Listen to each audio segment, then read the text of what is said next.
Isa sa mga mag-meeting na nagpapaliwanag sa social media. Palakpakan po natin, JDB.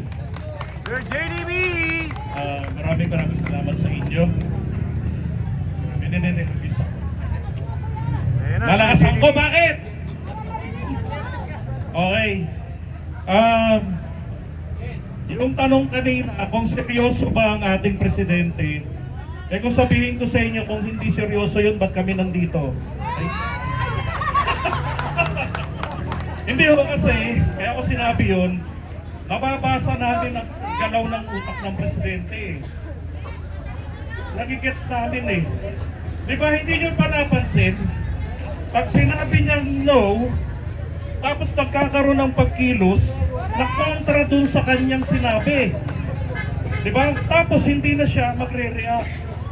And then recently, sumang-ayon na siya sa opinion ni JPE. Para kay JPE, hindi ito isang galaw ng politika. Ito ay isang galaw na legal na konstitusyonal. At ang sabi ng ating Pangulo, isa yan sa pinaka-Vatikano rito, madaling salita, legal luminaries dito sa ating bansa.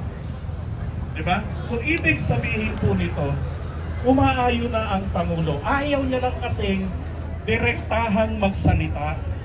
Bakit? Para rin siguro malaman natin kung sino yung mga duwag na mga naghiring-hiring pa kay Sara, tapos ngayon, diba? Katulad na lang nito ni Pastor Abante. Noong una, bilib na bilib ako.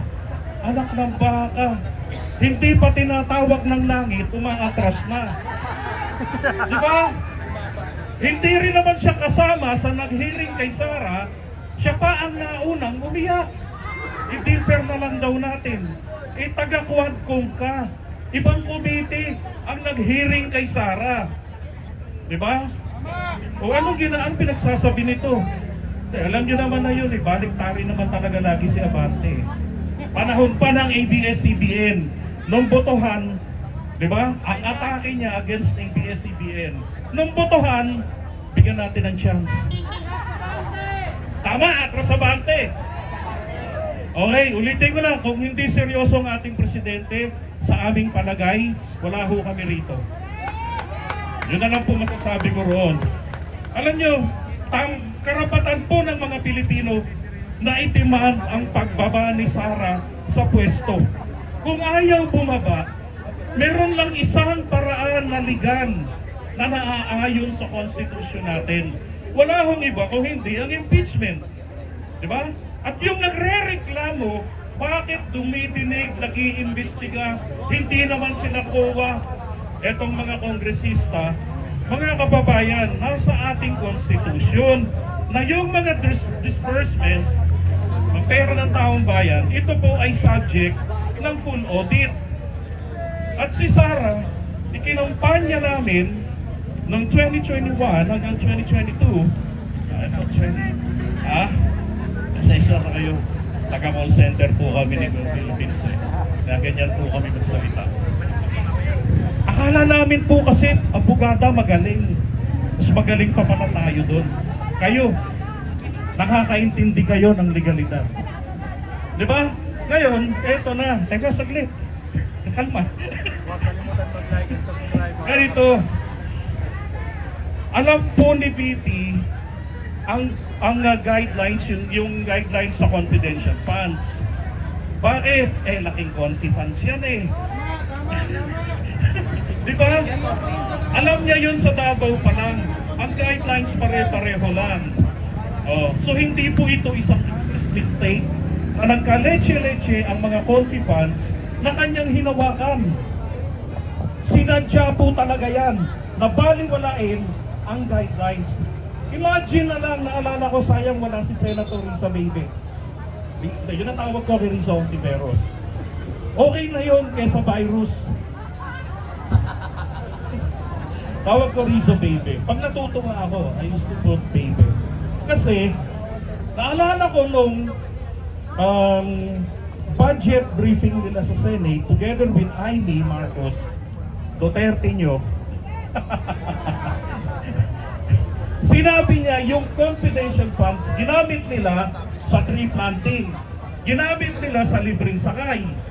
Diba? Ginamit nila sa magic sarap ba yun? O kung ano-ano. Pero bakit nung nag-submit ng liquidation, kung ano yung nakalagay ito na categories, sa guidelines, tumugma. Ang problema nung makareceive ng Audit Observation Memorandum, ang nangyari naman, nataranta. Kaya nagka-lechi-lechi doon sa acknowledgement receipt. Diba? Dumami, nagmimerienda yata sila sa Taranta, nilista yung mga pangalan. Eh sabi nga ni Paring Ping, kilala nyo si Boy Cemento? Sino yon? Si Lacson. Sabi ni Lacson, dapat, nandyan basahin nyo, dapat pagka nag-code name kayo, meron kayong blue book para ma-identify ng COA, ng mga auditors, sino si Mary Grace Piatos, sino si Tampulano, si Dimayakyat. Kaya nga ni sabi kanina nung isang nagsalita diba? Sabi nung isang nagsalita kanina, makakalimutin ako, hindi ko maalala ang pangalan, kung, I believe that's si Mr. D'Angelo, nga pala si Mr. Johnny the Bagger. Puro kami may T. T and then apostrophe. Madali lang naman yan Pwede ba sabihin na involving national security ito mag-executive session tayo and I'll show you everything. Diba? Pero bakit hindi ganun ang ginawa ni Sara? Kung anong mga eklabo. Kasi wala talagang maipapaliwanag na matino. Anong gagawin natin? Sabi ng INC, ang INC po, nakisuporta tayo sa panawagan ng pagkakaisa. Na in-overuse pa nga nila at ng mga DDS ang opinyon ng Pangulo. Ang trip nila, dalawa. Kung napansin nyo, yung nagpakilala kay Marcoleta, ang sabi niya, hindi kami tumututol sa anumang paglilitis. Ibig sabihin, legal process, korte. Tuwang-tuwa ako doon kasi ang tanong ko sa mga members, ng mga subscribers ko hanggang ngayon, pabor ba kayo sa plunder case? Huwag tayo mag-impeachment, mag-plunder tayo. Makukulong si Sara, walang piyansa, o mag-i-impeachment tayo, may chance pa siya pwede mag-resign. Ano sinabi nun? Nung pinakilala na si Marcoleta, alam nyo na yung ginawa, di ba? Pagdating ho sa interview, nung nagpakilala sa kanya, ang tema niya, ginamit nila yung storya sa Biblia na yung babaeng nahuli sa panglalalaki na pinatawad ng Panginoong Hesus. May karapatang magpatawad yun di ba? Usapin ito ng pondo ng taong bayan. Pinatatawad ba ng taong bayan si Sara? Hindi, pinapanagot. O di managot, magpaliwanag. Sino po ang dapat na pinagpapaliwanagan niya? Kongreso. Dahil yan ang representante ng mamamayan. Kaya tama na ang Kongreso ang mag-check ng audit sa kanya. Paano kung ang COA ay nasusuhulan? Nasaan ang check and balance? Diba? Tungkulin yan ng Kongreso natin. So tama lang ginawa nila. Bakit nababakla yung mga kongresista natin? Diba? Bakit natatakot sila? Lalo na yung mga nanguna. Mga kabayan, ganito lang yan Pag hindi nila ito inaksyonan, wag rin nating aksyonan, diba?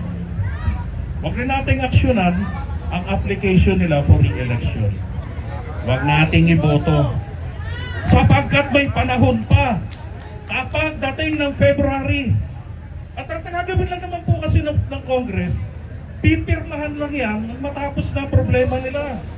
Dahil hindi naman po mga ungango yung nag-process ng dokumento ng impeachment complaint. Diba? Sufficient in form? Yes. Sufficient in substance? Yes. Railroad nyo na. Bahala na sa speaker maghati doon. Di magampanya na kayo, at least iboboto namin kayo uli. Nagampanan nyo ang trabaho nyo. Ang Senado pag nag-adjourn sa February 8, Si BBM po, si BBM, pwedeng magpatawag ng special session. Eh, sabi sa Consti, anytime eh. Pwede siyang magpatawag ng special session. Ang sweldo, pasweldo natin sa senador, hanggang June 30 pa. O, edi June 29, maglabas sila ng verdict. Kung hindi nila i-convict si Sara, palagay ko okay lang. At least hindi tayo lugi. Eh kung i-convict natin, edi bonus. Diba? I-convict nila. Ganun lang eh, ba't ayaw nila? So itong pagtitipong ito, hindi ito pangtapat sa INC. Ito ay representasyon ng hinaing ng taong bayan na sinubibo nila. Diba? Pera natin yan. Kailangan natin igiit ang transparency and accountability. Pag ganyan, magkakaroon ng totoong kapayapaan ng ating bayan. Yun. Alright?